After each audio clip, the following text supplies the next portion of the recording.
Үшінші есеп трансформаторға берілген. Міне трансформатордың сызбасы. Бірінші орам саны N1, екінші орам саны N2. Бірінші орамның ұштарына U1 кернеу беріледі. Міне екі клеммаға. Ал екінші орамның ұштарынан U2 кернеу алынады. Әрине, айнымалы кернеу беріледі трансформаторға. Ал тұрақты кернеуменен трансформатор жұмыс істемейді. Яғни, кез келген трансформатор айнымалы токпен істеуге арналған, айнымалы кернеуді түрлендіруге арналған құрал. Ал енді есебімізге келсек, не берілген? Бірінші орамдағы ток 0,5 амперге тең. Сол бірінші орамдағы кернеу 220 вольтқа тең. Ал екінші орамдағы ток 11 ампер. Ал екінші орамның ұштарынан 9,15 вольт кернеу алынады екен. Осы трансформатордың пайдалы әсер коэффициенті этаны табу керек. Трансформатордың да пайдалы әсер коэффициенті болатынын ескеріп қояйық. Олай болса, трансформатор дегенімізде машина, айнымалы кернеуді түрлендіруге арналған машина трансформатор деп аталады. Ал енді есепке қажетті формулаларды ойластырайық. Бірінші бізге керекті мәселе ол мынау. Бірінші орамадағы айнымалы токтың қуаты P1. Негізі жоқтап алғанда екінші орамадағы токтың қуатына тең болу керек. Яғни қуаттың шығыны болмау керек трансформаторда. Немесе өте аз болады. Ал енді мұнан тағы бір нәрсені оқып қойғанымыз жөн. Трансформатор дегеніміз ол қуатты түрлендіретін құрылғы емес екен. Ол айнымалы кернеуді түрлендіретін құрылғы. Ал қуат бірінші орамның ұштарына қанша қуат берілсе, екінші орамның ұштарынан мүмкіндігінше сонша қуат алынуға тиіс. Қуат шығыны болмауға тиіс мүмкіндігінше. Ал енді шындығына келгенде олай болмайды. Трансформатордың орындарынан электр тоғы жүрген кезде электр өткізгіштер қызады. Трансформатордың барлық жері қызады. Яғни жылу бөлінеді. Жылу ортаға тарап кетеді. Яғни электр энергиясы жылу энергиясына айналуы ол табиғи.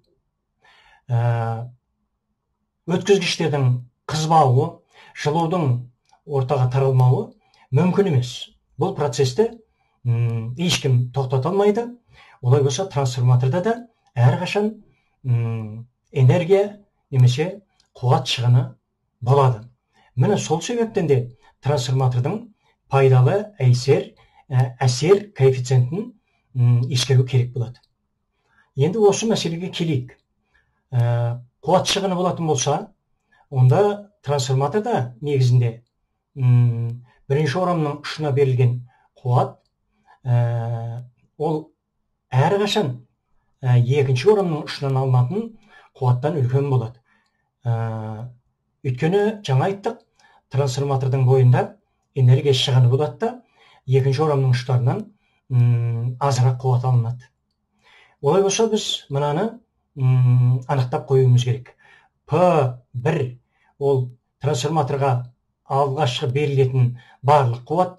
Олай болса барлық қуатты P деп белгілейік. Ал енді екінші орамның ұшынан алынатын P2 болса, бұл негізі трансформаторға қосылатын тұтынушылардың пайдаланатын нақты қуаты. Яғни бұл пайдалы қуат. Осы қуаттар арқылы біз трансформатордың пайдалы әсер коэффициентінің формуласын кәдімгі таныс түрде жазаламыз. Яғни пайдалы қуаттың барлық жұмсалған қуатқа қатынасын 100%-ға көбейткенге тең. Бұл трансформатордың ғана емес, жалпы машиналардың, жұмыс істейтін құралдардың пайдалы әсер коэффициентінің формуласы. Олай болса, енді біз қуаттарды табайық. Қуаттарды табу қиын емес. Бірінші орамға берілетін қуат P1, ол сол орамдағы токты сол орамдағы орамның ұштарына берілген кернеуге көбейткенге тең. Ал енді екінші орамның ұштарынан алынатын қуат, ол сол орамдағы токтың сол орамдағы кернеуге көбейтіндісіне тең. Олай болса, осы қуаттың мәндерін пайдалы әсер коэффициентіне алып барып қоямыз. Пайдалы әсер коэффициенті сонда бізде мынаға тең болады. Пайдалы қуат ол P2, яғни I2 көбейту U2-ні I1 көбейту U1-ге бөлеміз де 100%-ке көбейтеміз. Міне бізге қажетті пайдалы әсер коэффициентінің нақты формуласы. Олай болса, қуатты пайдалы әсер коэффициентті есептеуге кірісе берсек болады. Екінші орамдағы ток 11 ампер, кернеу 9,5 вольт. Бірінші орамдағы ток I1 0,15-ке тең, 0,15 ампер. Ал бірінші орамның ұштарына берілген кернеу U1 ол 220 вольтқа тең. Және 100%-ға көбейтуді ұмытпаймыз. Ал енді есептегенде 11 менен 220-ны қысқартамыз, көрініп тұр. Мынау 20 болады. 20 менен 100-ді қысқартамыз, 5 болады. 0,15-дің өтірін жылжытсақ, 9,15-дің өтірі де жылжиды. 5 менен 95 қысқарады, ол 19 болады. 19-ды 5-ке көбейтсек, 95% болады. Ал енді пайдалы әсер коэффициенттің мәні 95% деген ол өте жоғары пайдалы әсер коэффициент деп есептеледі. Шынында да трансформатордың пайдалы әсер коэффициенті осындай шамада жоғары болады. Яғни трансформаторлар өте қуатқа, энергияға үнемді жұмыс істейтін электр машиналар. Енді бір мәселені ескертіп өтейін. Егер бірінші орамның ұштарына берілген кернеуменен екінші орамның ұштарынан алынатын кернеу екеуі тең болса, онда мұндай трансформатордың ешкімге қажет жоқ. Трансформатордың өзінің міндеті ол кернеуді түрлендіру. Яғни бірінші орамның ұштарына берілген кернеуді не үлкейтіп беруге керек, немесе кішірейтіп беруге керек. Соған сай трансформатордың өзінің екі түрі болады. Күшейткіш трансформатор немесе төмендеткіш трансформатор. Ол енді трансформатордың орамдарының ұшындағы кернеулердің қатынасына байланысты. Есептің жауабы сонымен 95%. Соңында бір сұраққа жауап берейік. Трансформатор айнымалы токпенен жұмыс істейді дедік. Айнымалы кернеу беріледі дедік. Ал енді есептің берілгенде кернеу мен токтардың тұрақты мәндерін алып тұрмыз. Бұл қалай болды деген сұрақ туындауы заңды. Жауап берейік. Айнымалы ток деген ол мәндері әрбір сәтте өзгеріп отырады деген сөз. Айнымалы токтың да мәндері, айнымалы кернеудің де мәндері уақыт өтуіне байланысты өзгеріп әртүрлі мәнге ие болып отырды.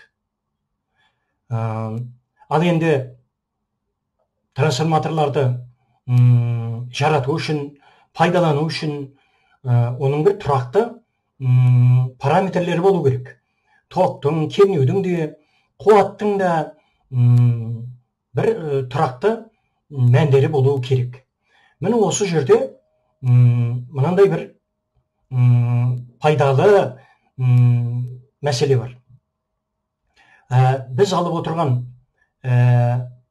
токтың, айнымалы кернеудің мәндері ол сол айнымалы ток пен айнымалы кернеудің орташа мәндері. Бұл жерде мына бір мәселені кішкене еске алып өтейік. Міне, мысалы, токтың орташа мәні дегеніміз басқаша физикада былай деп аталады: айнымалы токтың эффективті мәні немесе айнымалы токтың әсерлігі мәні деп алынады. Ол айнымалы токтың ең үлкен мәні, яғни амплитудасының төбірасты 2-ке қатынасына тең. Және бағана айттық, бұл айнымалы токтың орташа мәні дедік. Бірақ арифметикалық орташа мәні емес, әр сәттегі айнымалы токтың мәндерінің квадраттарының орташа мәні. Квадраттық орташа мәні. Осыны кішкене біліп қойған жөн. Дәл осы сияқты айнымалы кернеудің де квадраттық орташа мәні қолданылады. Ол айнымалы кернеудің амплитудасын, яғни ең үлкен мәнін төбірасты 2-ке бөлгенге тең. Міне есептерде айнымалы ток, айнымалы кернеулердің тұрақты мәнін қарастырған кезде біз осыны түсінуіміз керек. Ол шамалардың әсерлігі мәндері қолданылады. Енді дәл осы формулалардан қуаттың да әсерлік мән алуға болады. Қуаттың әсерлік мәні ол И көбейтілген У. Олай болса не болады? Бұл жерде ол айнымалы токтың амплитудасы менен айнымалы кернеудің амплитудасын 2-ге бөлгенге тең болып шығады. Бұл мәселе трансформаторлардың есептерінде ғана емес, басқа да айнымалы ток есептерінде қажет болады. Енді ең соңғы тағы бір қысқа айтатын мәселеміз, осы айтып отқан электр құрылысы, яғни трансформатор қазіргі кезде қолданыла ма өмірде, өндірісте деген сұраққа да кішкене қысқа ғана жауап берейік. Трансформатордың үлкені болады, кішісі болады, өндірісте де қолданылады, өте үлкен трансформаторлар қолданылады, техникалардың ішінде қолданылады, мысалы автомобильдердің ішінде, ұшақтардың ішінде. Ал енді ол ірі техниканы қойғанда үйдегі электр техникаларының барлығы осы трансформатордың түр-түрімен жұмыс істейді. Өте кішкентай микротрансформаторларда, мысалы компьютерлердің ішінде қолданылады, немесе басқа да үйдегі тұрмыстық техниканың жұмыс істеу үшін ол трансформаторлардың әртүрлі кернеулерге арналған түрлері, әртүрлі қуаттағы түрлері қажет болады. Осыны да біле жүрген жөн.